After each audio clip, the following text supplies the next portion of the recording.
Welcome. At some point, every C++ developer hits the same wall. The code works, but something feels wrong about the design. This lesson is about that feeling and what to do about it. We're covering object-oriented programming and polymorphism. You'll learn how to design base classes and derived types, when virtual dispatch is the right tool, and crucially, when composition or variance are better alternatives. Inheritance is powerful, but it's overused. Let's learn to use it carefully. A polymorphic base class defines an interface that derived classes implement. Here's a shape class with two key elements. First, a virtual destructor defaulted with equals default. This ensures that deleting a derived object through a base pointer calls the correct destructor. Without it, you get undefined behavior. Second, a pure virtual function, virtual double, area, const equals 0. The equals 0 makes it pure virtual.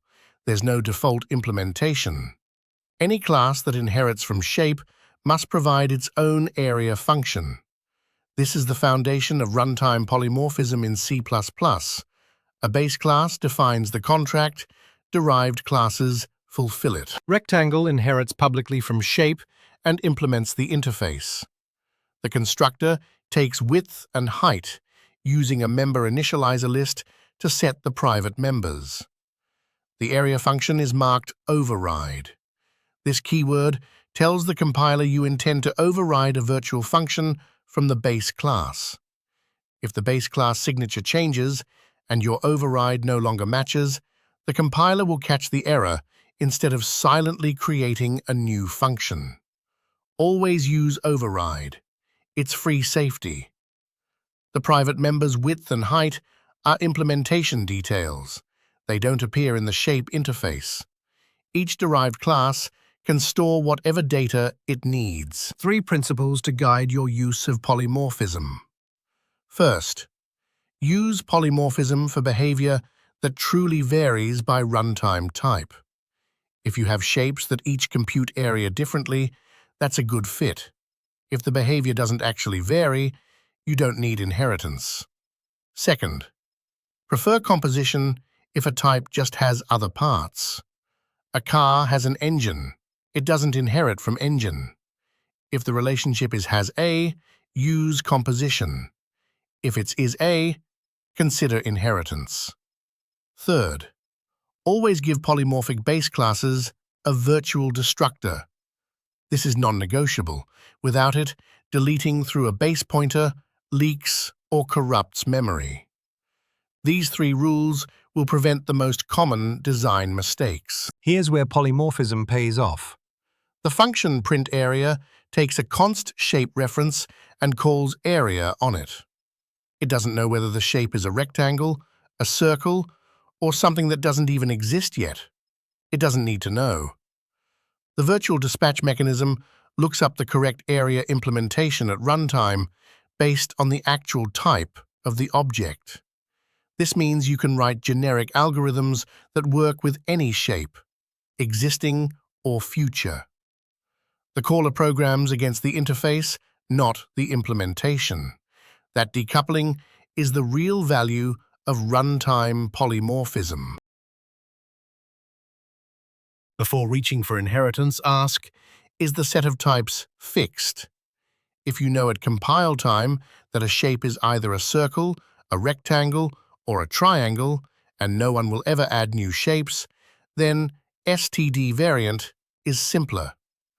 Using shape equals std variant of circle, rectangle, triangle avoids heap allocation, avoids virtual dispatch overhead, and keeps the types as plain value types. Use variant when the set of alternatives is closed and known ahead of time. Use inheritance when outside code should be able to add new types later, when the set is open. This is one of the most important design decisions in modern C++. Composition means one object holds a reference or member to another object and delegates work to it. In this example, button holds a reference to a renderer. When button needs to draw something, it asks the renderer to do it. Button doesn't inherit from renderer, it uses it. This is almost always the right choice when the relationship is uses-a rather than is-a. Inheritance creates tight coupling. Changes to the base class ripple through every derived class. Composition creates loose coupling. You can swap the renderer for a different implementation without touching button. The rule of thumb. Inherit to be substitutable, compose to use a service. This is a subtle but dangerous bug. If you pass a derived object by value, where a base type is expected, the derived class data is silently stripped away. In this example, print area takes a shape by value. When we pass a rectangle, only the shape portion is copied. The width and height are lost. The area call now operates on an incomplete object. This is called slicing, and it happens silently with no compiler warning. The fix is simple. Always pass polymorphic types by reference or pointer, never by value. Use const shape reference for read-only access. Use shape reference for mutation. Use unique pointer to shape for ownership. Never shape by value. What are the most common patterns in real-world C++? A collection of objects that share an interface but have different implementations. We create a vector of unique pointer to shape. Then we push back a rectangle and a circle, each wrapped in make unique. Now we can loop through the vector and call area on each shape. The virtual dispatch handles calling the correct implementation. The unique pointers own the heap-allocated objects and clean them up automatically when the vector is destroyed. This pattern, vector of unique pointer to base, is the standard way to store heterogeneous collections in modern C++.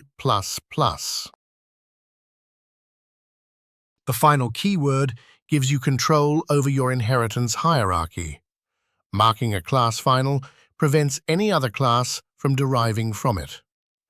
Secure shape, final, public shape. No further inheritance allowed.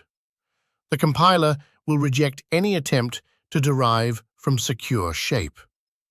You can also mark individual method overrides as final. This stops the virtual chain at that point. Derived classes can't override that specific method any further. Use final when you know a class or method is not designed to be extended. It's documentation that the compiler enforces. In performance-critical code, final can also help the compiler devirtualize calls. 3 rules for designing good polymorphic interfaces. First, keep base interfaces narrow. Every virtual function is a contract that every derived class must fulfill. Fewer virtuals means easier implementation and fewer opportunities for bugs. If a function doesn't need to vary by type, make it non-virtual. Second, prefer non-owning references or smart pointers over raw owning pointers. Raw owning pointers are the source of most memory bugs in polymorphic code. Use unique pointer for ownership and references for observation. Third, don't inherit just to reuse code. If you're tempted to inherit from a utility class just to get access to its methods, use composition instead. Inheritance is for substitutability, not code sharing. Here's your practical decision rule for choosing between inheritance, composition, and variance. Need runtime substitution, where different types fulfill the same interface? Use inheritance. Object uses a service or helper. Use composition. Hold a reference or member. Fixed set of alternatives known at compile time. Use std variant. Simpler. No heap allocation. And always remember, pass polymorphic types by reference or pointer, never by value. Slicing is silent and dangerous. For next topics, continue with modern memory management to learn how smart pointers, RAII, and move semantics manage object lifetimes safely. Then, templates and generic programming to write code that works with any type. You now understand when and how to use polymorphism. That's a critical skill. Thank you.